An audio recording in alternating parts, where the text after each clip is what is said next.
think Trump has been their man, and I think they know it. And if you realize they must have a lot of dirt on Trump, and if you think about the Epstein thing and the time they spent together at the island and everything else, and what Epstein was, it's really that the chances that Epstein does not have spectacular dirt on Trump are would seem very small to me, actually.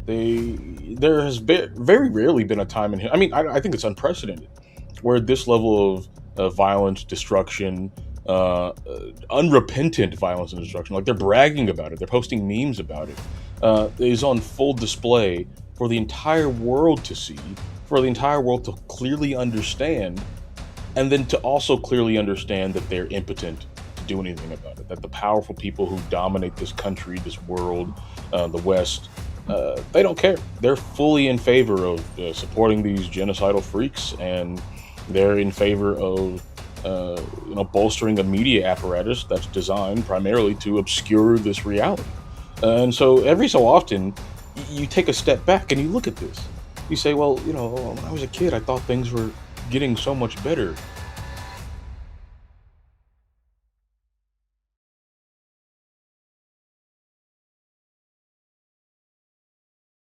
Good day, everyone. We are here with another show with veteran Aaron Good. Aaron brought his comrade with him today, Bryce Greene. I said to Aaron on his show a while back, or I commented under his show. I said one of my favorite shows is actually when Aaron goes back and forth with Bryce about current events. And I was like, please bring Bryce with you sometime so we can do that on our platform. So I'm very happy to see you both here. Bryce is, you can see him everywhere. I saw Bryce also on George Galloway and other platforms. Always think very good analysis. Bryce is also an activist. Remember with all the, what was it, with the encampments, Palestine encampments, you were quite involved. Very, very good stuff. Aaron, of course, Aaron is the guy who focuses on the criminality of empire and the deep state and all these things. Definitely check out the American Exception podcast.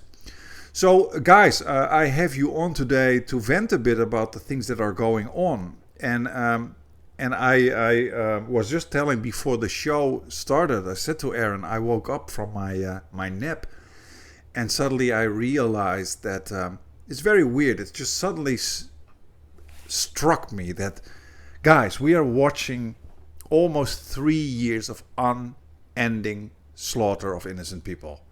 And seems to be just no end. It just doesn't stop. And I know we've been seeing this and been talking about this, but I don't know why. But just today it felt so surreal that nothing is happening. And I just wonder, and let me start with you, Aaron. How do you see this? Why is still nothing happening? And how do you guys deal with this psychologically? Because I think this is becoming unbearable, to be very honest.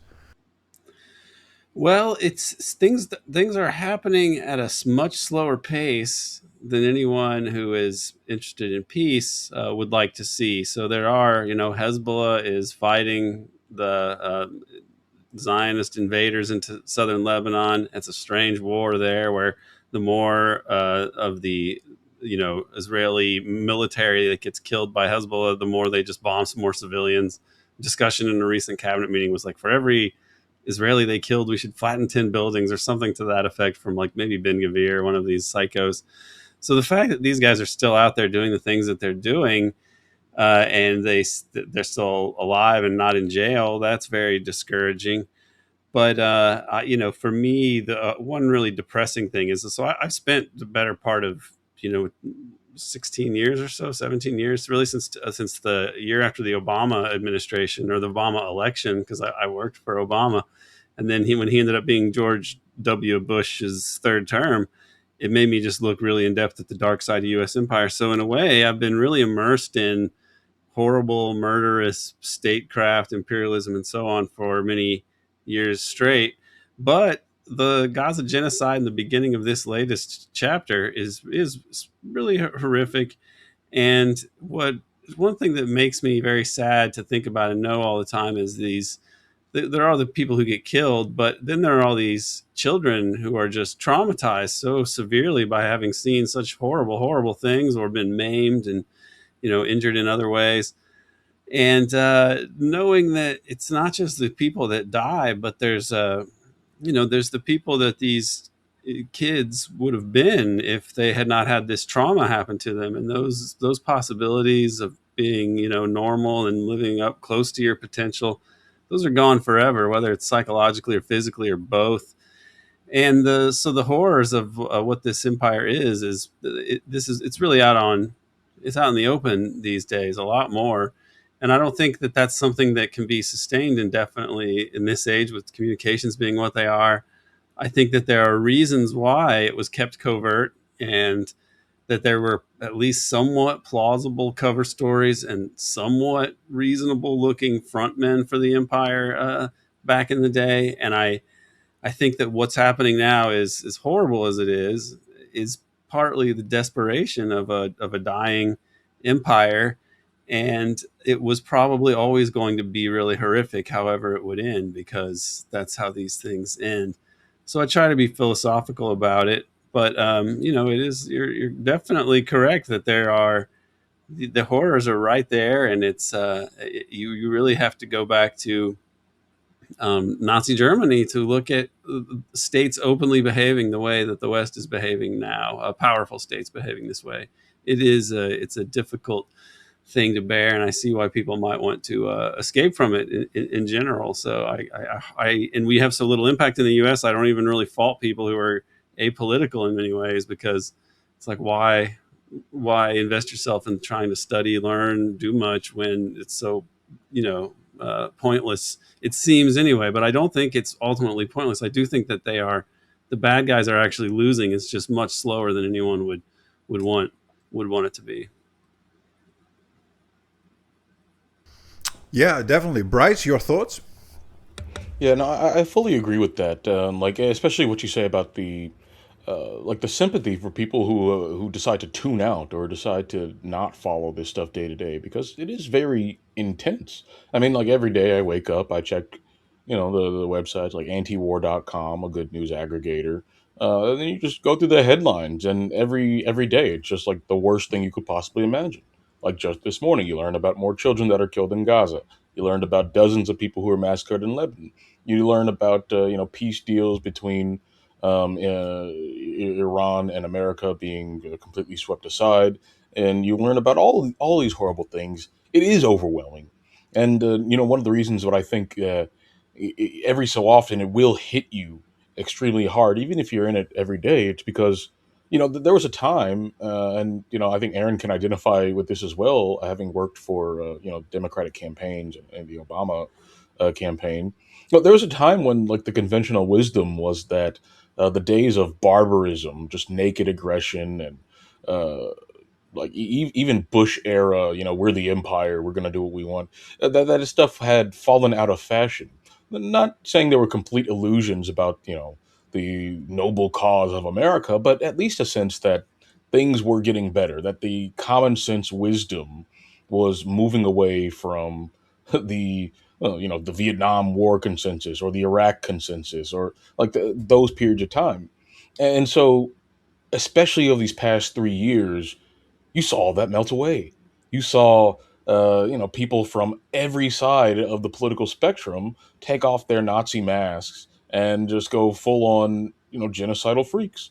There has been very rarely been a time in here. I mean, I think it's unprecedented where this level of violence, destruction, unrepentant violence and destruction, like they're bragging about it, they're posting memes about it, is on full display for the entire world to see, for the entire world to clearly understand, and then to also clearly understand that they're impotent to do anything about it. That the powerful people who dominate this country, this world, the West, they don't care. They're fully in favor of supporting these genocidal freaks, and they're in favor of bolstering a media apparatus that's designed primarily to obscure this reality. And so every so often, you take a step back and you look at this. You say, well, when I was a kid, I thought things were getting so much better.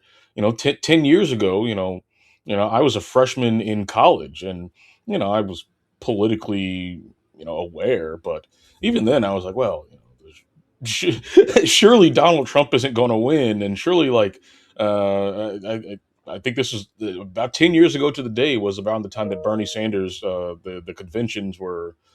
We were watching that psychodrama play out, and there was a lot of hope in the air. And then within that decade, like a lot of it has been demolished. But every so often, you feel like you wake up and you're disoriented. It's like, oh, what room am I in? What year is it? Oh, we're in the worst timeline, the one where they're killing the kids with our money and telling us that we have to like it.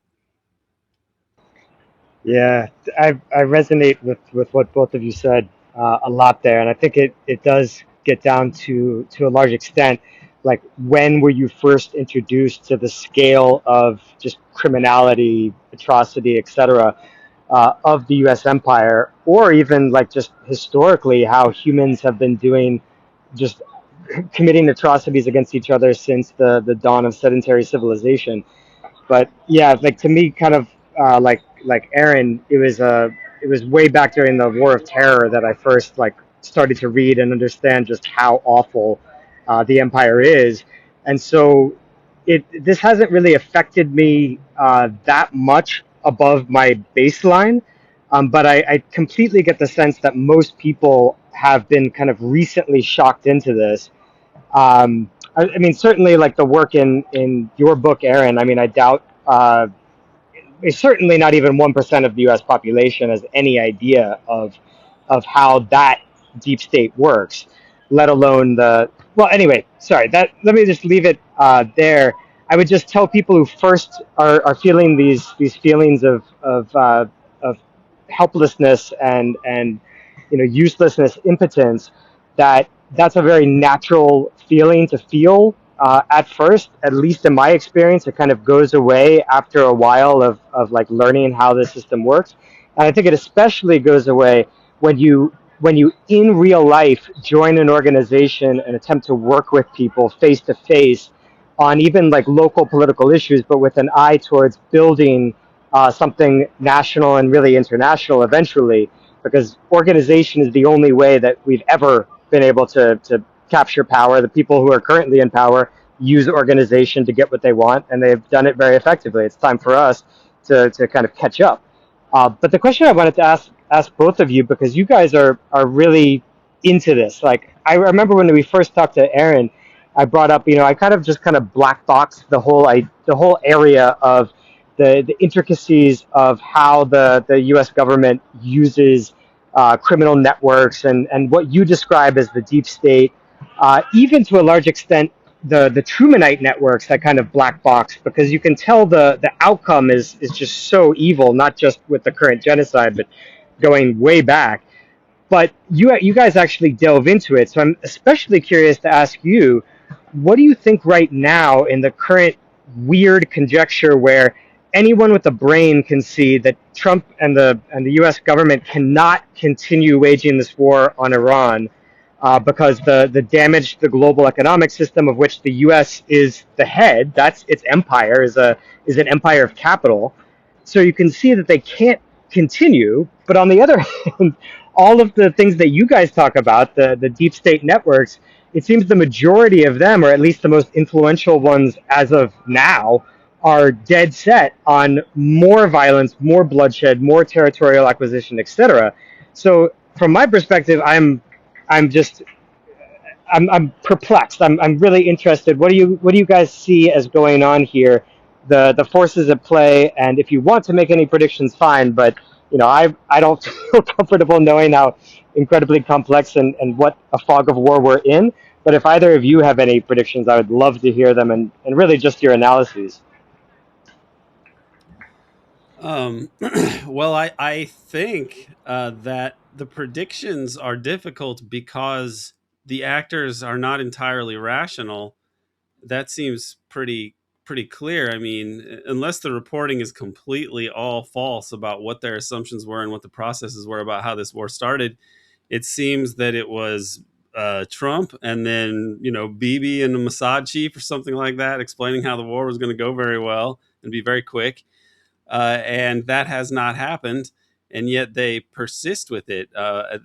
Trump was apparently not told that this closing the Strait of Hormuz would be almost a perfunctory step taken by Iran in this case. It's easy to see that they miscalculated in all these things. I think that what's happening is we're seeing the consequences or the conundrum of the people that are running the US due to what I think is the successful but catastrophically successful effort by the neocons, which are, a coalition, but propelled largely, I think, by super Zionists. I mean, you have the military industrial complex actors too, and oil, and they've tried to intertwine all of these things into a coalition. But I think that once the neocon strategy gets adopted in the mid '90s, after they have really defeated the last American nationalist statesman, who was an imperialist, of course, H.W. Bush and Reagan and Goldwater in the late '80s, and in Bush's administration, they wanted to create a Palestinian state. I don't believe because of humanitarian concerns, but I believe they realized that the U.S. hegemony over capitalism required U.S. domestic politics to be able to create an imperial grand strategy and an imperial coalition to manage the empire and manage capitalism in a sort of sensible way that wouldn't generate the opposition to defeat U.S. hegemony. I think that's why they wanted to create a Palestinian state, because there were people like Fulbright and others who were talking about the power of the Zionist lobby back in the 70s, even saying they own Congress, which I don't think they were lying about that. There are other powerful lobbies too, but the influence was huge. And when they defeat H.W. Bush and you get the clean break report, that's really the script that they've followed ever since. But it's not just that they are trying to run things for the benefit of this Greater Israel project. They intertwined the Greater Israel neocon project for, basically U.S. backed Israeli Zionist hegemony over West Asia. They dovetailed that with the strategy for global dominance, meaning the U.S. economic dominance is dependent upon control of the currency, control of high finance, in order to finance this massive military, and be able to use economic pressure, control of the dollar, control of international systems and institutions to destroy other countries that might resist U.S. hegemony. And so by putting all these bases in the Persian Gulf and using that oil and the revenues from that oil to fuel, massive derivatives bubble and financial speculation, and just to give enormous wherewithal to the Western financial system in general, they are a part of this project of encircling Iran and keeping these countries on side while Israel does whatever it does in order to, achieve Greater Israel and so on.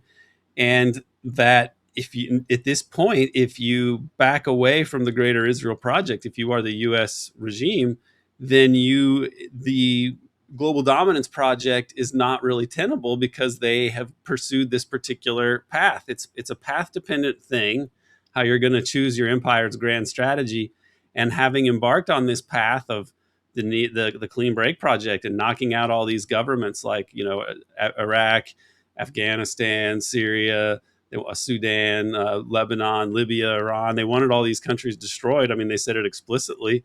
We've known about it. But now, and with all these military bases all around the Persian Gulf as well, it hasn't worked out like they've planned. Iran was always in their crosshairs. The remnants of the old establishment had to mount a kind of counter pressure campaign, I think around 05, 06, 07, in order to stop an Iran war back then. These people like Brzezinski and such. This is something that a lot of people don't notice because it sort of flew under the radar, but there are a number of interesting things that happened then. I think Trump has been their man, and I think they know it. And if you realize they must have a lot of dirt on Trump, and if you think about the Epstein thing and the time they spent together at the island and everything else and what Epstein was, it's really that the chances that Epstein does not have spectacular dirt on Trump would seem very small to me, actually. I think it's a virtual certainty. I mean, that was Epstein's whole purpose. And Trump is not a guy who is a morally upstanding person. There's just no way that he didn't get into some terrible shit on Epstein's island. And there's no way that Epstein was not trying to make that happen. I mean, this seems pretty obvious. So that made it very weird for me to see Norm Finkelstein like just mocking the notion that Epstein. But maybe this is related to the Chomsky thing recently, where Chomsky is found to be Epstein's BFF, and Norm Finkelstein, worships Chomsky in a strange way, as far as I'm concerned, because I found Chomsky a frustrating character. But I think that, to step back, I'm not the bigger picture here. I think that we are seeing the consequences of tethering the U.S. Policy for hegemony over capitalism, which has existed since World War II. They intertwined that with this Zionist project, and I think that the Zionists did this on purpose, in a calculated way to make it so the U.S. wouldn't have the option of backing away. And now we are witnessing the consequences of that, or the beginning of it. And I don't think the U.S. is going to be the hegemon in the same way ever again. And I think that when people look back at the reason, it'll be this neocon takeover of our system, which is really a Zionist takeover of grand strategy and a co-opting of other terrible imperial institutions like the military, intelligence, corporate America, global finance, all these things. They sort of subsumed all of these into one project for a new American century and a clean break with the peace process. That seems to be what happened, and it's failed. And now I think there's a sense of, holy shit, what are we supposed to do among the American elites and even the American commentators there?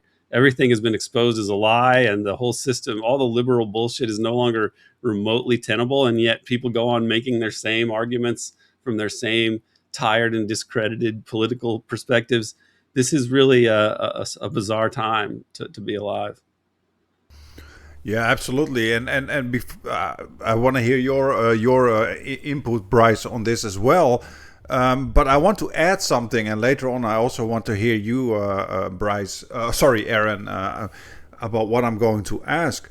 So yesterday we actually talked to a very, very interesting guy. His name is Professor David Miller from the UK, and we talked about the Zionist influence on not only the UK but around the world. And you also often really focus on that, Aaron, how Zionism really, really is controlling a lot of the political processes that we see. But we also have guests on, for a given example, Moin Rabbani, who are insistent on the fact that it's America who uses the Zionist entity as an attack dog. And it's very convenient because you can hide behind them as if they are controlling the American political process. Like, okay, it's not us. American empire is kind of innocent, and it's these savage crazies in Israel that just control us through AIPAC and billions of dollars. It's very convenient. Okay, that's their argument. And an example is also Tucker Carlson, of course, who says, well, the U.S. empire is kind of Christian and innocent, and it's the Zionists who really infect the American political and international process. So my question is, Bryce, how do you see that? Do you also believe that there is actually a very powerful effect from the Zionist side towards American imperial policy, or do you think it's more nuanced? The answer is both, right? And when we're talking about like the Zionist influence in America and the way Zionists control America, that's not wholly incorrect. I mean, you can just read Mearsheimer and Walt's book about the lobby as a start, but then you can just observe the ways in which Congress is deferential to Israel, in which people are, having Israel flags in their congressional offices. What was that Congress guy who was dressed up in IDF uniform? One of those Congress ladies talking about, I see Israel in my dreams. This is all totally normal for them. I mean, this is the internal logic. But the problem is that it assumes that Zionism is something separate from American empire, that it's an external force. And with other forces like that, no one would think to say that. No one would think to say that, oh, well, the American empire is fine, but it's really the military industrial complex that's driving all these wars. It's like, no, that is the American empire. But these oil interests are driving up. No, that is the American empire. Like the Wall Street. No, that is the American empire. And so Project Israel is the American empire. And, there's it's not one to one on every single elite in America, right? As Aaron was talking about, there were serious divisions among the American elites about how to handle this question of Israel, to how to handle this Zionist faction within the American empire. But throughout the 90s and early 2000s, that faction uh, consolidated power and became the dominant common sense in the American empire. So it's not something separate that's parasitic or uh, external to the American empire. It's a trend within this empire that is getting us to where we are. And I think Aaron's again right to point out the insane irrationality of this entire project. That irrationality also applied to some extent to the American Empire when it was less Zionist. I mean, they thought they could destroy the world. They could fight the Soviets and remove any challenge to their authority. They thought they could go to Vietnam and then just destroy Vietnam and get them out of the Soviet sphere. They thought they could do all this sorts of things, but it really ended up being a shot in their own foot in terms of their own power. The Israel business is much the same way. These people genuinely think that they can empower this ethno supremacist lunatic state to go in and smash all of its neighbors and oppress an entire population for generations and just be overtly racist and act like a little child when it comes to negotiations. They thought that that could be a path towards genuine prosperity. You make a wasteland and call it peace. But much like the insane rationality of old American empire, it doesn't make sense. If you oppress a people for generations, well, they're going to fight back. If you fight against your neighbors, if you refuse to negotiate, they're going to attack you. And uh, that kind of irrationality is uh, comes with this hubris of not really understanding the limits of empire, not really understanding Israel's limits, but also not caring about that lack of understanding. If you go and look at like high level ex Mossad people, they know more about the way Israel works than most people, and they'll come out and say after they've done like a lifetime of war crimes, yeah, this whole thing is like really unsustainable. The root of Israel's insecurity is the fact that it oppresses Palestinians, that it attacks its neighbors, that it refuses peace. As long as we continue to do that, we're going to have, we're going to have problems. We're going to have people who want to blow us up. We're going to have people who will, pick up a gun to defend their homes. That makes us less safe. If we wanted to stop that, we would simply stop being the oppressor. This is widely understood in Israel. This is like a common, this is like a common thing that people are saying, but the leadership there, that doesn't care. They're either so concerned about their own individual role in how they can personally advance, how they can use the Zionist project to personally advance, or they're seriously ideological enough that it doesn't matter. Like if we die, if we blow ourselves up in this great war for civilization, that's better than letting the Arabs take Israel back. And so I think all these things coexist. The American empire and the Israeli project are one and the same. And this war against Iran, I think it should be understood in that vein as well. The desire to implement a grand strategy against ultimately Russia and China. I mean, the attack on Iran melds perfectly with that. And the control of the Strait of Hormuz, if the Americans and Israelis were able to wrest control of that, well, that's a major blow against the Chinese shipping infrastructure.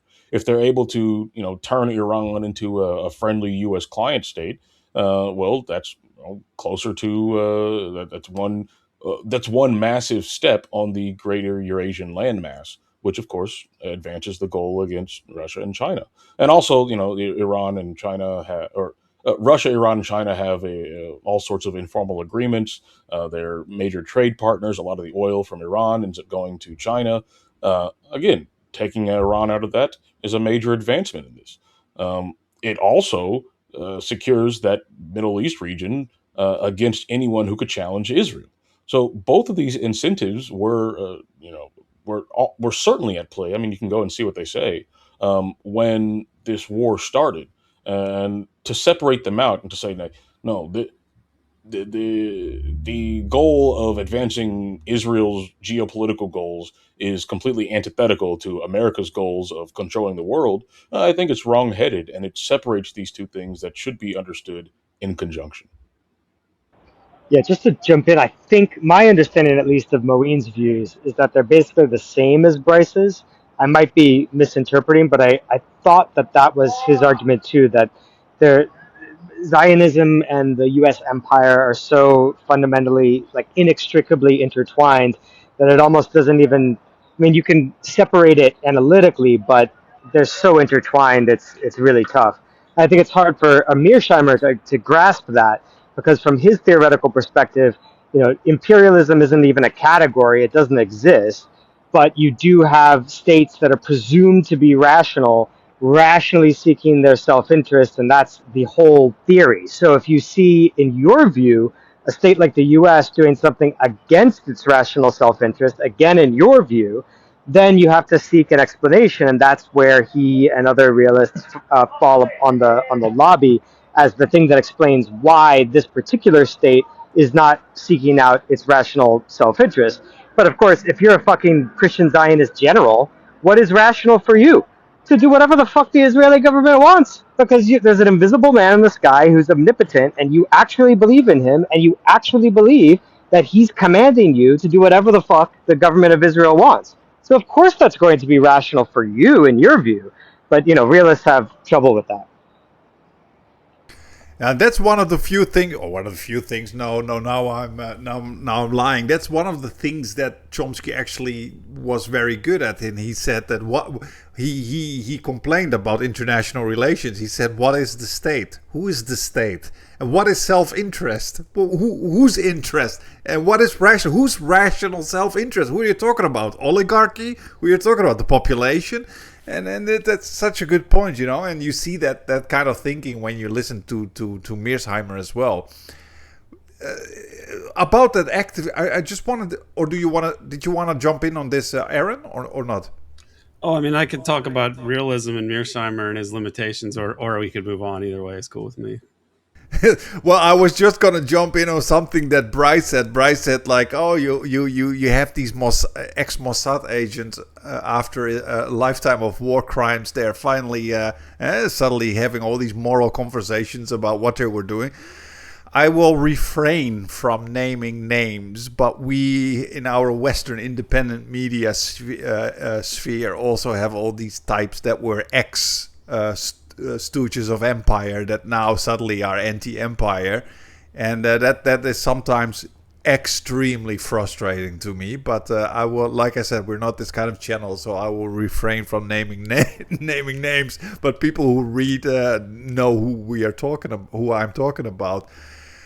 But about that I just wanted to ask a question about activism, because Bryce, you are very you've been very active in the activist scene for Palestine. I remember interviews with you when these student encampments were everywhere. Also, my country, the Netherlands.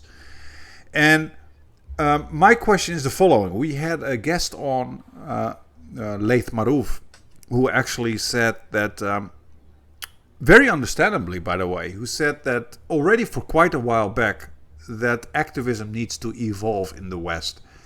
And he complained already quite a while back that the flotilla it's ineffective, he said, and they need to evolve their methods. And he was actually arguing for a more militant kind of activism. Now, we also had somebody on the show a couple of days ago, Ramzi Baroud, who actually said that this is actually quite good activism that we are seeing. It's exposing Israel for what it is. Others would say Israel is already so incredibly exposed and literally nothing is happening. Now, we've just seen what happened to that recent flotilla. We are talking about rape, torture, and don't forget, there was also a German woman raped at the previous flotilla. She just didn't get hardly any attention. What keeps me awake at night is if this is happening to European activists, imagine what's happening to these poor Palestinians. I have sleepless nights thinking about these things, what's happening to Palestinians. My question is to you as an activist, Bryce, how do you see that? Do you think that this is this is a good method, what is happening. Um, do you see that it has any effect on the world? That is there any change coming after these two or flotilla? Or did we already have three flotillas? Maybe we even had three flotillas already. But do you see that it has any kind of, okay, there's outrage, but we've seen outrage continuously about what Israel is doing. Do you see it has effect or not? How do you see that? You've been active in that scene. So there's a couple a couple things that I think you can separate activism into. One of them is the activism that is aimed at raising awareness, and then there's the activism at changing policy. And I think the flotillas are a very good instrument of raising awareness and demonstrating to publics who might not be aware. I mean, we say Israel's very exposed, but the world's media ecosystem is very siloed. And if you don't want to hear about Israel, if you don't want to hear about the dead baby ink, um, you don't have to. Like you can be uh, totally siloed away, completely ignorant, never hear about that shit ever. But the flotillas are one of the ways in which it is pushing the boundaries of what people ended up seeing in their algorithms, which of course is important. I think the encampments were, the same way. There are also opportunities to get activists talking to each other and in the room and to create the organizations that will be essential in any activism in the future. And that brings us to the second part. If you want to change the policy, now, nothing. I think it's mostly fair to say that almost no anti-war activism in the last 3 years has had a meaningful effect on U.S. policy. The during the Biden years, they were kind of shamed into banning like 2,000 pound bombs for a little bit, but they were just sending 1,000 pound bombs instead. So the policy really didn't change much. And for all their hand wringing about working tirelessly for a ceasefire, I mean, we know that's totally false. So the activists really had no effect on the actual policy, but they might have had an effect on the rhetoric that the genociders were using, and that's not nothing. But it shouldn't be. It shouldn't be. You shouldn't pretend that it's something that it's not. But if you want to change policy in the U.S., that's a very difficult political question that involves, organizing. It involves questions about how to deal with the Democratic Party. It involves questions about what does it mean to build local power. And I think the activism that's required to end the war needs to start there. But I think there's a tendency for some people on the left to believe that being morally correct is enough. That being right is enough for them, and like that's one of the biggest tendencies that I hope to fight against in the spaces that I'm in and the activism that I do. Is that being right is not enough. Being right is the very first step towards doing something useful. It is not the end all be all. And you can, feel great about yourself about how you were able to predict whatever Israel's next atrocity was, or you can feel great about yourself that you were able to turn out 30 people to a vigil for dead Palestinians, um, to show that you're morally outraged and that you are on the correct side. But if that's not translated into meaningful political activity, well then I don't want to say it's nothing, because it's not. Again, raising awareness is important and educating is important, but it is not politics in the sense that it's changing the balance of power in the political system, in the decision making that goes into deciding where resources go, what the state is going to do. And so that's the way I think of activism. And I think that if you're a leftist, if you're like if you're thinking about like, oh, how do I change this? Posting about it, that's always a good start. Reading post, educate yourself. But if you're not going out and organizing with people, if you're not, joining your local solidarity group, I mean, people have disagreements about the usefulness of Democratic Socialists of America. But I'm deeply involved in my local DSA, and what I say to people is that it's not. This isn't build a movement workshop. You don't get to go and say, oh well, this movement, they had this statement a few years ago that really sucked, so maybe I'll sit on my ass. No, you have to fight with the army that you have, and if that's not enough, I mean, it's not enough, but if you don't do anything, it's guaranteed to not be enough. Man, very well said. Very well said. Absolutely. There's so many things I agree with here. I saw Peter putting up his thumb, so he also seems to agree a lot. Aaron, I wrote you a have whole essay attempting to Oh, argue the same point. right, right. I'd Aaron, like to. I'd like to your see it thoughts? when you get a chance. Um, I am pretty much at a loss as to what the politics are even what exists in the U.S. politically. It's I don't. It's I am. It seems that there's a need for a real coalition that is viable coming up to deal with this AI business that they are attempting. I mean, to me, it's pretty clear that all the reasons for wanting these AI centers are nefarious. The most benign thing is they just want to replace everybody's jobs.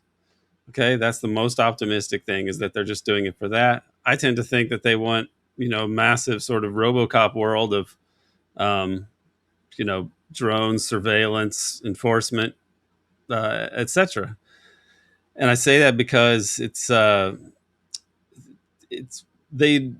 in the position of like Nazi Germany, where the oligarchs would need some violence in order to maintain their hegemony over society, but they can't really even rally people to a cause because they're so unpopular and hated. And so they're thinking, well, maybe the robots and AI are the answer. And so they're furiously just taking up all these resources, destroying the environment in all these places, that nobody wants. It doesn't matter how much the local governments try to intervene. They are overridden by, the U.S. regime, the commanding heights of it or whatever. And I don't know how you can organize any sort of consensus type formation in the U.S. because of the sort of expertly uh, orchestrated atomization, balkanization, whatever we want to call it, of the public. I mean, even on these key political issues, like the left is not a bloc that's like at least anti-imperialist and anti-Zionist, right? Like you can't even say that about the left in the U.S. Like there's not a anti-capitalist, anti-Zionist, anti-imperialist consensus on the left. Even the left is like has all of these annoying people trying to accommodate capitalism, accommodate Zionism, accommodate imperialism, especially by focusing on America's targeted nations and all of their crimes that we're supposed to be so angry about, supposedly. And I mean, it's Aaron, just Aaron, as yeah, you cannot even support the resistance. You cannot even right. support anti-colonial resistance on the left because everybody is scared to be called a terrorist. Yeah, or the the maybe they don't have the perfect politics here and there, that and so on. I mean, the left is just expertly managed.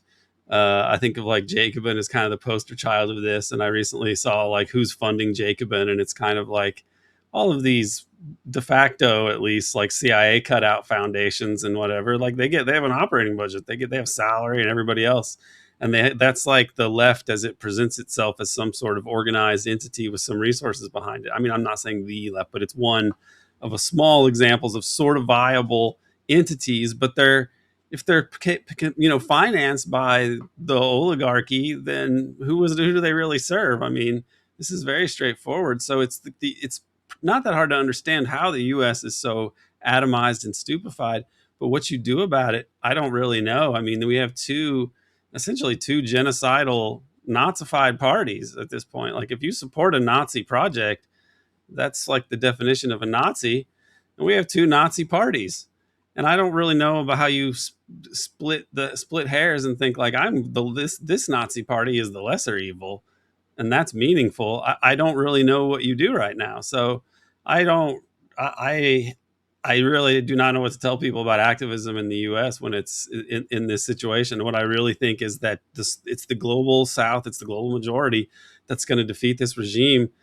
At home, there doesn't seem to be anything to organize around. I mean, ironically, maybe what Finkelstein was saying was correct about Tucker Carlson and so on. Maybe people like that will form a sort of, quasi populist coalition or following that is ardently anti-Israel, and they can at least break off the relationship with Israel. Maybe that's how it would play out. But I wouldn't have any faith in that kind of a movement either. So the West is just so where they're failing to dominate, the globe.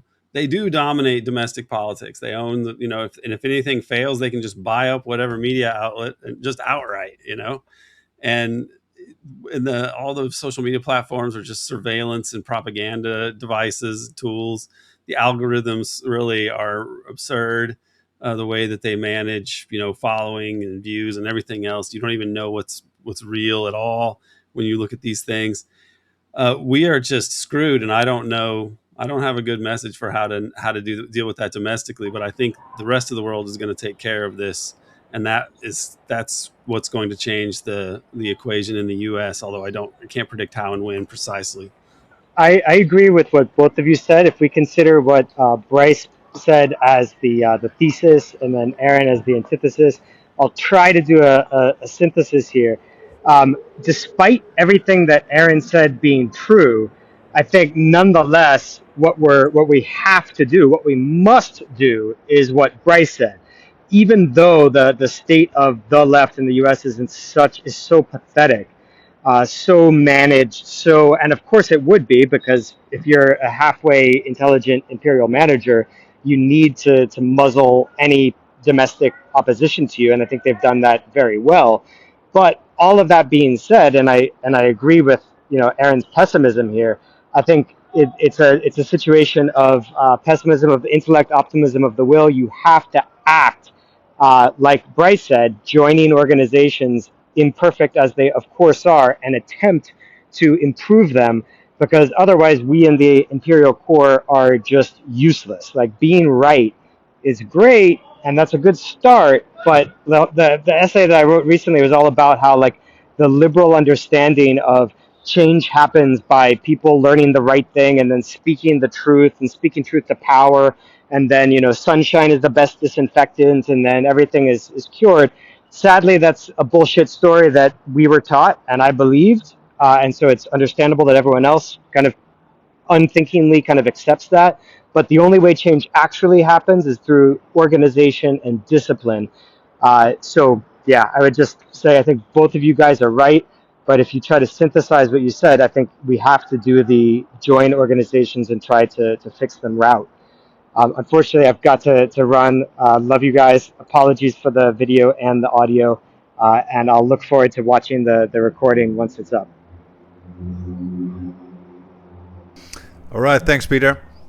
I have one last question for both of you guys before we go, if that's okay. And that is, we were talking about, okay, we can't expect it from the West, that the resistance comes from the West, and probably we have to well, maybe the global South will be the part of the world where we will see the resistance against U.S. empire being successful. And that brings me indeed to things that I have been struggling with myself as somebody who lives, of course, in China. I'm a big fan of China. I'm hoping that the global South indeed will rise. We have seen, like Aaron says, the Nazification of our societies.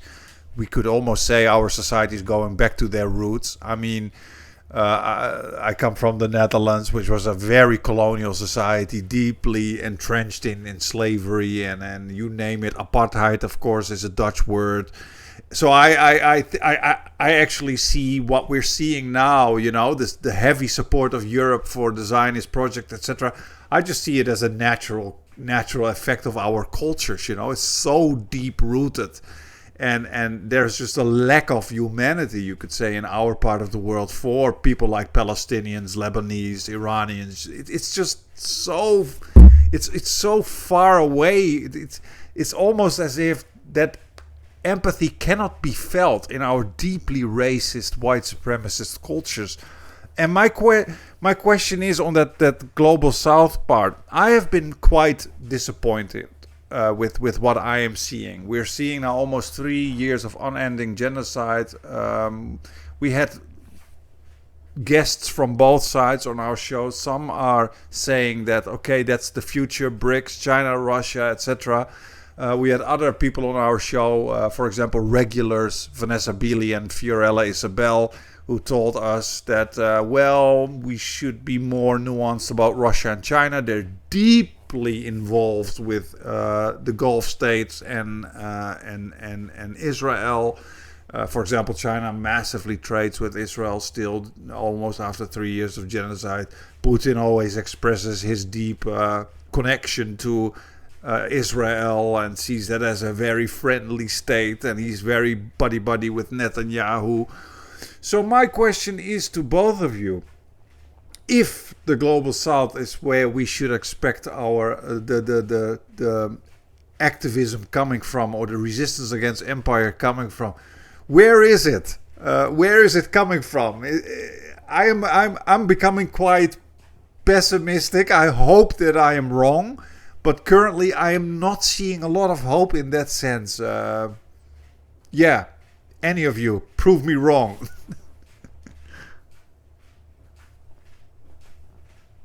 Oh, I Aaron, think you're muted, Aaron. Oh, no, there you are. I am muted. The Chinese relationship with Israel, I think, stems from their policy of not having diplomatic relations with people, despite whatever their so-called domestic politics are. I think the Israeli case really stretches that beyond, what can be easily defended. But this is sort of Chinese doctrine, and unfortunately, that is what it is. We don't have the ability to influence that kind of policy. But maybe the more people speak about this, the more it might become something that is questions. I don't know if there's much pressure within China to rethink that arrangement or not. Somebody who knows more about Chinese domestic political discussions could say something about that. With Russia, it's a complicated situation because a lot of the Russian, the oligarchs in Russia were a very Zionist and Jewish formation on the whole. And Putin has sort of had to make peace with them in a way, to have a truce in a way. And I think that partly is relevant to the way that Zionism in Israel is handled. In Russia, I think that they have a domestic constituency that's not powerful in the same way that it is in the U.S., but that is considerable. And so I think that is, that creates some problems in terms of Russia wanting to confront Israel. But there's also the fact that Israel does have nukes and etc., and is a thorny problem to deal with for that reason as well. And Russia is bogged down in a war, which I wonder how much of this and the timing of this does have to do with the hopes that the window of time to sort out the Middle East, that this could be done while Russia is still partly involved there. Because recall that the Mediterranean, the base in Syria that they had was significant in terms of thinking of the geopolitics of how Syria was going to play out. And of course, the Black Sea, Crimea was their main warm water port that would allow them to even have access to the Mediterranean and West Asia. And so this war has implications for that. I'm sure it factored into the calculations of why they fought this war and why they fought it for so long, despite the fact that it doesn't seem to be really winnable in the end. And the main thing that they have going for them is that Russia is hesitant just to flatten its enemy in a way that the West could never really understand. I think when you look at this, I mean, they were saying, like, Russia's retaliation to a strike that killed 21 college students. They launched strikes in Ukraine that they say killed 4 people. And the Western media is saying, oh my God, they just slaughtered these 4 people. It's unbelievable, the horrors. But then you think, wow, you don't hear many stories of like 4 people being killed like this like Iran, about this same war. as with Iran, yeah. Yeah, and whereas in the U.S., like, before we even know the war has even started, or before we get news, they've already killed a whole school full of little girls. Like, this is really something. So I think that Iran really is where they are making their stand, and that they may have done, China and Russia may have done more than we know behind the scenes to buttress their defenses, which I think is a positive thing.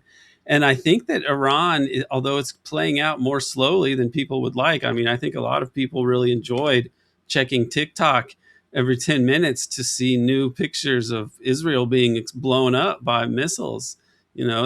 People seem to enjoy that, and now they're not being destroyed anymore, and people feel some withdrawal of the happiness that they got from seeing Israel blown to hell, like they deserve.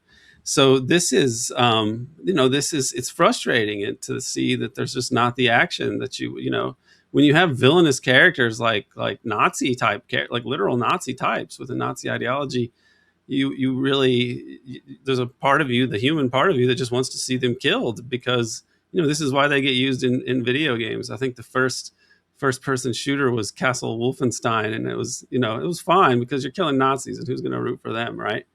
So it is very frustrating to see how the pace of this, but I think that time is on their side. Iran and Hezbollah remaining strong seems to be something that the West cannot overcome, and the change of the U.S. being essentially kicked out of the Persian Gulf and Iran taking control of it, that is a huge blunder for the West. People want to spin this, and I'm as being like part of a strategic plan, and I think that the West is hoping that the chaos of this will benefit them.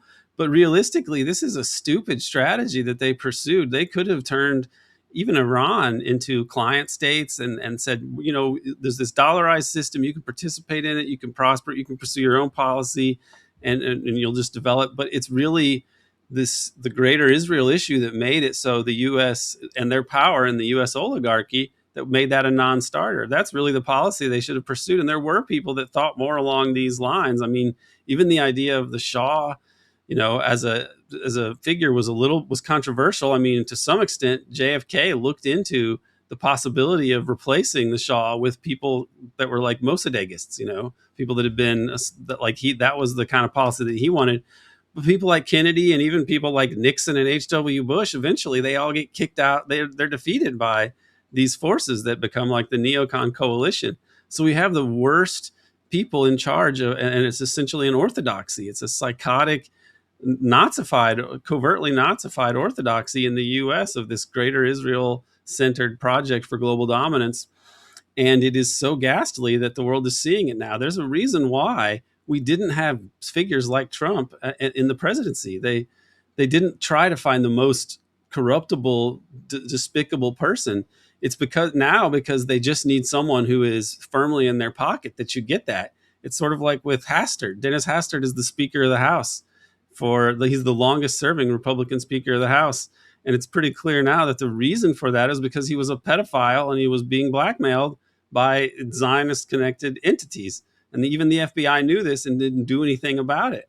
This is the kind of system that we have. And it's not a system of an empire where things are going smoothly, where you have to like finagle it so that you get people like this in charge. These are people that are destroying the image and soft power of the U.S. I feel like they have no hegemony in that sense of any legitimacy anymore, and that's been destroyed. So those are the more positive things I see, but they're positive born out of just how terrible they are. But that's something that's a switch historically. It's not the case that presidents always spoke like Donald Trump. I taught U.S. history for a long time. We have these books of like primary sources of presidential speeches and so on. I can't even imagine how you would like put a Trump Truth Social post as like a reading for a class to discuss, and not have 16-year-olds saying, my God, the president is a cross between an idiot and a mobster. Like, how can this be? How can this be the leader of the free world? So these are signs that this empire is not in good shape.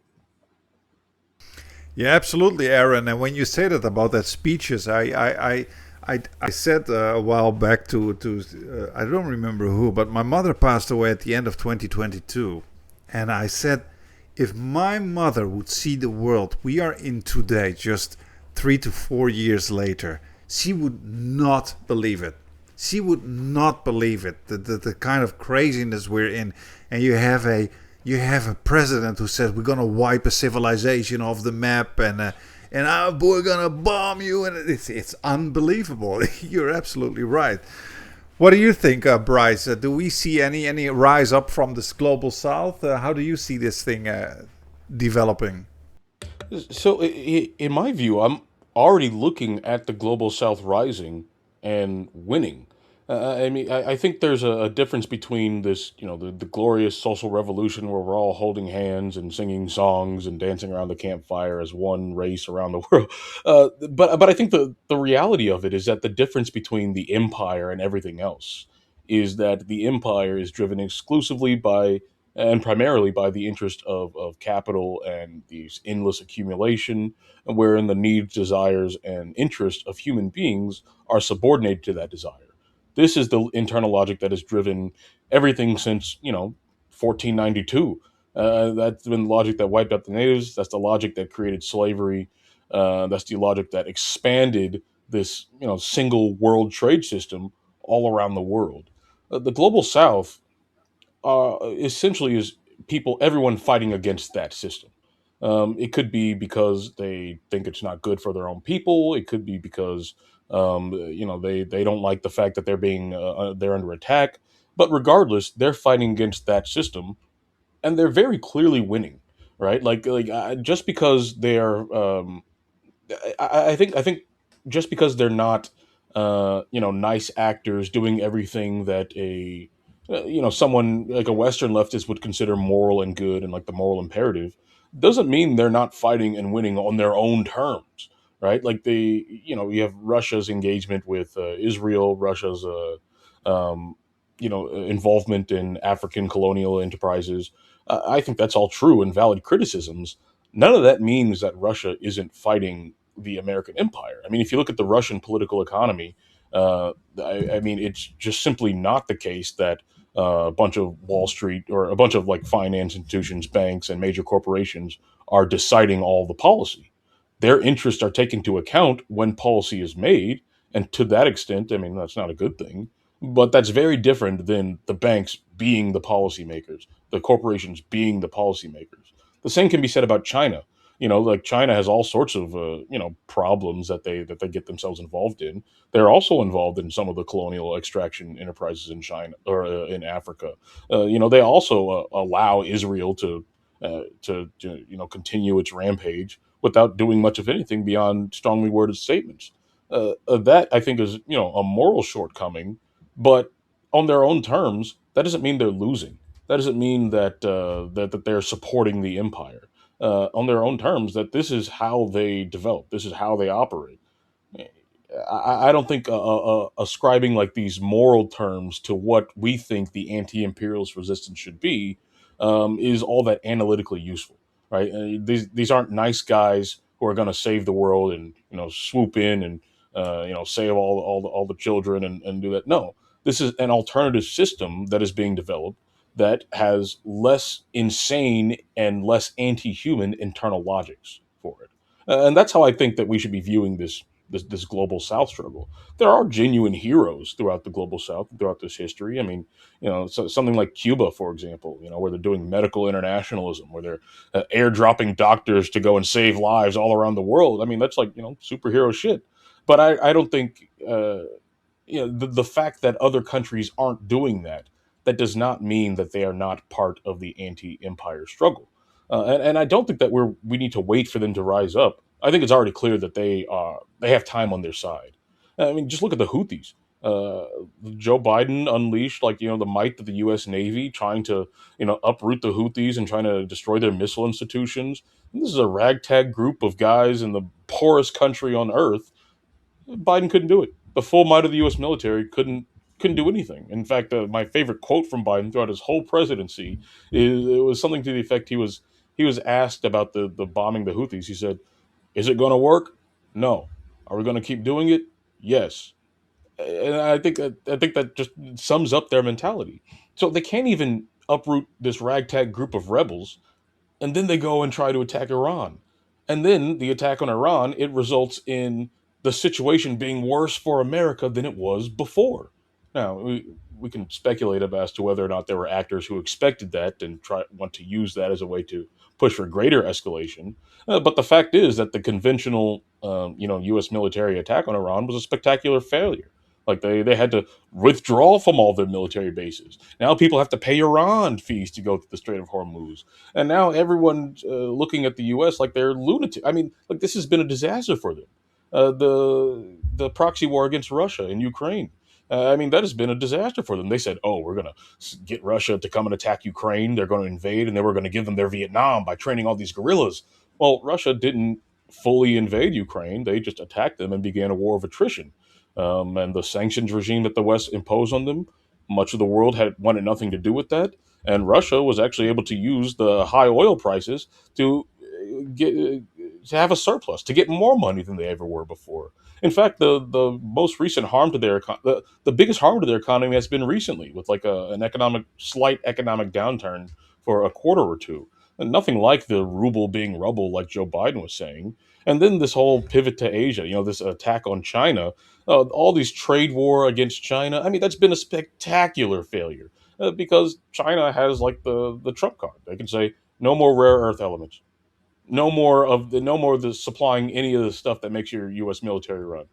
No more of that. America has nothing to do. There's nothing that America can do that could counter that, and that's why Trump and the gang of corpos like flew over there to try and beg for a deal from Xi Jinping. So all of this is the global South winning. It is the other side winning. And when China wins, when Russia wins, when Iran wins, they provide space for all these other countries to be able to gain alliances. I mean, talk more about like the state of Venezuela and these other countries like that. But a Russia, a China, and Iran that is able to resist American empire automatically creates space for these smaller countries to engage in their own anti-imperialist struggle. And that's happening, and that's going to continue to happen. It's going to continue to accelerate, and this is what I think the global anti-imperialist movement looks like. Yeah, very well said, Bryce. And very, very optimistic as well. It gives me some optimism, I must say. But you still have, of course, these people. You're saying that, and you said it too, Aaron. It's a big blunder what happened with Iran. But then you still have all these channels popping up saying that it's all part of the grand plan of the chess masters in Washington, who say that this was all meant because of LNG dominance and that kind of stuff. But I wonder if that is really the case. We're going to talk to Elena Xenofontos, who is actually arguing against that idea. So I'm very curious about that. What do you think about that, Aaron? I see you want to say something.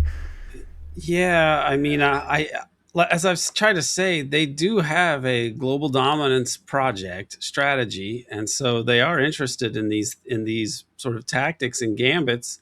And I write about in my dissertation book that the Vietnam War was able to be parlayed into basically a victory for the American deep state because they destroyed the dollar system, but because the dollar had a gold convertibility clause built into the whole Bretton Woods system, to where if the U.S. spent too much money that was accumulating in foreign banks, they would have to. It was redeemable for gold, and this was done in part to make it a little more fair, so the U.S. just couldn't print infinite amounts of dollars and buy up the commanding heights of every economy and so on. Right? If it's going to be the international reserve currency, the U.S. couldn't just print it at will. That was the agreement in the interest of fairness. Well, the U.S. destroyed that. And then while these countries were saying, hey, we want our gold, the U.S. said, oh, we're going to pause this for a little bit. We'll work out another deal. But in the meantime, they coordinated with the major oil producers, which were all puppets that they had installed, basically, like the Saudis or maintained. The Saudis, the Shah in Iran, the Suharto in Indonesia. These were the big oil producers. And so they finagled a system whereby the oil prices exploded based on a strange pretext of basically Egypt and Saudi Arabia and Israel getting in a war. But if you notice, those are all American allies. So, that's an interesting twist there. And this explodes the price of oil, and it sucks all those dollars back into the client states of the U.S. and then into the Western financial system. And then they make these loans to the third world, and then they jack up the interest rates, and with the Volcker shock. And so this whole scheme serves to really make the U.S. like this new dollarized neo-colonial hegemon, like that was even more powerful than before. And that's the era that we're living to. And that was an era that gave rise to such hubris on the part of the U.S. that it produced, like, I think, this neocon project, which is utterly insane. But because they had gotten away with these things and found ways to just bend the global economy to its will and to dominate the politics and economy of the whole capitalist world, and they even brought down the communist bloc eventually through economic warfare and political warfare and so on, I believe, uh, and real warfare. If you look at Afghanistan, using these head choppers to destabilize the Soviet Union and draw them into that kind of a conflict. The hubris of these people is crazy, and they have pursued policies internationally that were grandiose and sort of like a crazy neocon Mein Kampf, really. When you look at it, full spectrum dominance of the whole world in a new American century. I mean, it's insane. But what we see also is that this is vulnerable. The way that they weakened American industry at home, and they thought China might be a way to do this. I think they thought they could corrupt China with capitalist investment, but they also thought that outsourcing production would weaken American labor and basically increase their hegemony domestically. I believe they felt globalization would have that effect. But what we see now at home, or at home domestically in the West, in the US especially, we are in a position where, okay, China is a very powerful peer competitor, as they say. And we have not invested in our population at all. In fact, we've done the opposite of investing in our own population for decades. I mean, we've made education more difficult, housing more difficult. The kids grow up in families that are more economically unstable, and they have all sorts of disadvantages, cognitively, in terms of what they're going to be able to do professionally, educational attainment, and so on. They've tried to put the screws to the bulk of the U.S. population in the same way that they put the screws to the whole world. But the result of this is, if there's any kind of national project that you have to mobilize people and brain power for, the U.S. is just not equipped to do that. They're equipped to be able to murder people and undermine them economically because they control the weapons and they control the money. But we're finding that those things are not decisive anymore. And so what's the actual strength of the American nation? And it is not so great anymore. They've been damaged. And this is why they're freaking out about AI. They want AI to be able to handle the things that their own population cannot, because they've screwed their own population over for so long. So it just is the hubris of this is something that scholars will study for generations if and when this thing does collapse without blowing up the whole world, because what they have done is so foolish and greedy and really indefensible, and also strategically stupid. I mean, it is a strategic stupidity born of hubris that's probably unmatched in human history when you look at the scale of it. And so these are the horrors of our time. And as much as we have in the past, you could say, like, hey, it's stupid to call these guys stupid. They know what they're doing with their evil plans and such. But I think strategically they were stupid a long time ago in what they attempted. A full spectrum dominance and ruling the world and screwing over your own population forever just because you want to make sure they can't hurt you either. It's like the Wolfowitz doctrine applied to your own population. Like, the U.S. population is a mess. And so only now it would be good to have some smart people, because more smart people, more capable people, but we don't. And here we are. It's a crumbling, dying empire. Yeah, absolutely. And when you mentioned AI, I was just thinking, like, that we definitely need to also have a conversation sometime about AI, but more about the contents of AI and how that may actually feed into imperialism, because there is also scary stuff going on. Recently there was an AI release that was so advanced at finding exploits in almost every program that we ever made. It was a super hacker. And there's going to be so much power in AI and those who run AI in the future. I think that deserves a discussion as well. We don't do that a lot in the anti-imperialist sphere, I've noticed. Final question. I know I'm taking up a lot of you guys' time. Sorry about that. I hope I can... yeah, okay, because this is really great. I have one final question. So we know that at least we think they are failing. They're making big mistakes in U.S. empire. All that is left is raw power, and you see that, of course. Israel is doing that. Israel is trying to show that if you fuck around with us, this is what you're going to get: 3 years of unending genocide. I think there's also a warning. Look how crazy we are. You don't want to mess with us. Now, my question is: you see a kind of a shift in Lebanon. You see these drones. There's a big problem for Israel over there. Of course, Iran is doing very well defending against U.S. empire. Now we have the big debate, the big question that everybody is asking. There are still the nukes. Do you think that there is this chance that they're going to use those nukes as a final or last resort? And do you think that would help? It's a very weird question. For how can you respond to that? You know what I mean? But it is a fear we all have. Like there are still the nukes. I mean, the United States, can it really accept loss? You know what I mean? What do you guys think is going to happen? Have you ever thought about this, Bryce? Do you think they will grab the nukes, or what are your thoughts? Well, I think about it all the time, and it's kind of the trump card in any sort of political discussion about Israel, about America. Like you said, the full might of the American military couldn't beat the Houthis. Well, it's not exactly true. If they just dropped nukes on the entire peninsula, they could have just solved the Houthi problem altogether. But that will, of course, cause more problems. But the question is, are they ever going to be desperate enough for that to happen? I don't think that that's out of the question. I think this current president, Trump, is very easy to manipulate, and so if there's any president that it would be extremely likely under, it would be this one.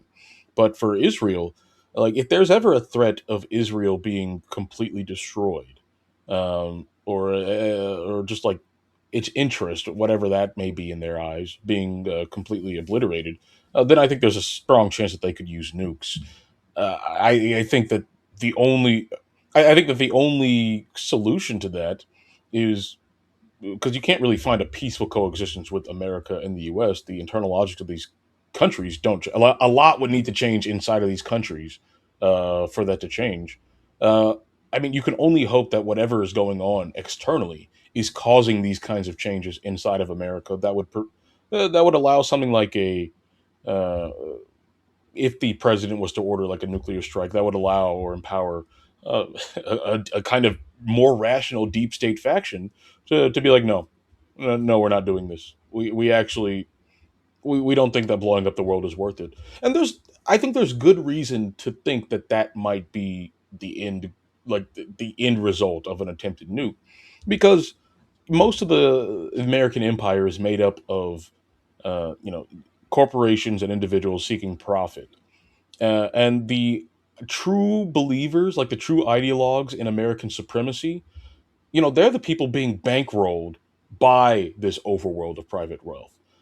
They're not the people in the driver's seat. I mean, they're in the driver's seat, but they're subordinate to those interests. So if Wall Street was like, well, if you blow up the world, that's bad for business. Don't do that. All you crazy militarists, like you're useful for when we want to sick you on Iran, or we want to sick you on Venezuela, or we want to sick you on Cuba. Uh, but look, you drank the Kool-Aid too much. You actually believe that, like, it's America or death, and no, it's money or death. And blowing up the world is not good for money. In Israel, I can only hope that a similar thing happens in Israel. I mean, it's more uh, it's less overtly driven by the financial impetus for expansion, but more by this ideological impetus for expansion. In Israel, you'd have to hope that some people who genuinely care about the safety of Jews in the world and in Israel say that, well, if we get us all nuked, that's not safety. That's not security. And so you have to hope that more rational elements exist. That even if America was at risk of losing its empire, Israel was at risk of becoming a normal country, that they would be like, okay, this is what it is. We can use nukes to get out of this, but we don't want to. Because if I'm wrong, and that they just will use nukes regardless, I mean, there's really no point in talking about it. I mean, it's kind of then it's already game over. Then the destruction of the world has been foretold, and we're just playing in the sand. Uh, so that's that's my take on it. Yeah, I again say it's the obvious answer is yeah, maybe they will use nukes, but there are reasons to think that they wouldn't because it's hard to see a scenario in which they use nukes and solve all their problems. It seems they would it seems that even attacking Iran, it would have to be such a devastating strike to so many places, because Iran seems to have they've made it their national project, and they have advanced scientists and so on, and they've gotten, who knows the way they've cooperated with their allies who also have very advanced defense industries. They seem to have a very good plan for placing their defensive assets, their military assets, in impenetrable locations and dispersed locations. And so even if they nuked Tehran, it seems like the conventional weapons arrayed throughout Iran and aimed at Israel could destroy them. We don't really know what is going on deep underground in their nuclear laboratories and such. I mean, it's quite, people like Ted Postal have said that they could have multiple nukes by now, and the ability to deliver them. And it would take very little to destroy Israel. Israel has no strategic depth. They're very tiny and exposed out there, which just gets back to the insanity of the whole project to begin with. You're going to use that tiny country with that small population to dominate, what, 200 million people in the region? It's insane. And these are not really the toughest dudes in the world, but even if they were, they couldn't. But I mean, I think they're probably not, not especially tough dudes on the average. I mean, they're very weird about their own casualties. I mean, it's a strange culture there. They're good at bullying and massacring people, but they haven't really done very well in anything close to a fair fight for a long time. And I know warfare, you don't want a fair fight. That's the whole point. But even if they drop these nukes, okay, let's say they nuke Tehran and they nuke some other sites. Tehran responds and destroys a lot of Israel. Maybe they destroy all of Israel. How does the war escalate from there? I mean, you wouldn't have any incentive to want to expand to draw China or Russia into the war, because if you were going to do that, why not you should just launch all your nukes all at once and just call it a day. But I don't think that there's any logic in that. So they could potentially try to use nukes, but it seems like it would just make the situation worse, and it would almost guarantee the destruction of Israel. And even if somehow if they just nuked Iran to the point that it was uninhabitable, and then they were still standing, it seems that the global outrage would be enough to say this project there's no possible way you can justify the existence of this project, and no country will have any dealing with this territory, this entity. So I'm hoping that on balance, there's reasons that it won't happen. But if it does, I think it is most likely the end of Israel. But that's who knows how it'll play out. Yeah, and that is to assume, of course, Aaron, that all these Smotrich and Hegseth types are rational thinkers. But then again, Bryce, Bryce said there's still capital behind these people, of course, who want to make money. So let's hope that they have some influence. But if you see these types, when the craziness, man, among these Smotrich and Ben-Gvir types and Netanyahu, of course, that's just inherent evil, man, what's walking around there. It's absolutely crazy. So let's hope that there are still rational forces behind them that can stop that. But what I'm seeing these past 3 years, man, sometimes I feel kind of hopeless when it comes to what's going to happen in the future. But let's try and stay optimistic here, even though it's super hard. And let's hope the global south is indeed rising, and soon U.S. empire will collapse. Let's hope everybody's saying empire is collapsing. Okay, let's hope it's really gonna happen soon. But let's end it here on a semi-optimistic note. This was excellent, guys. I really enjoyed this panel. I hope we can do that again in the future. And I will also make sure to keep following you guys when you go back and forth, which is always very enjoyable. I can tell my audience, at least, I can advise them all to follow you guys when you go back and forth. It's really one of my favorite shows. It's really excellent. So thanks, Bryce. Thanks, Aaron, for coming on. I will definitely invite you again, and hope to see you soon. Well, thank you so much. Thank you very much.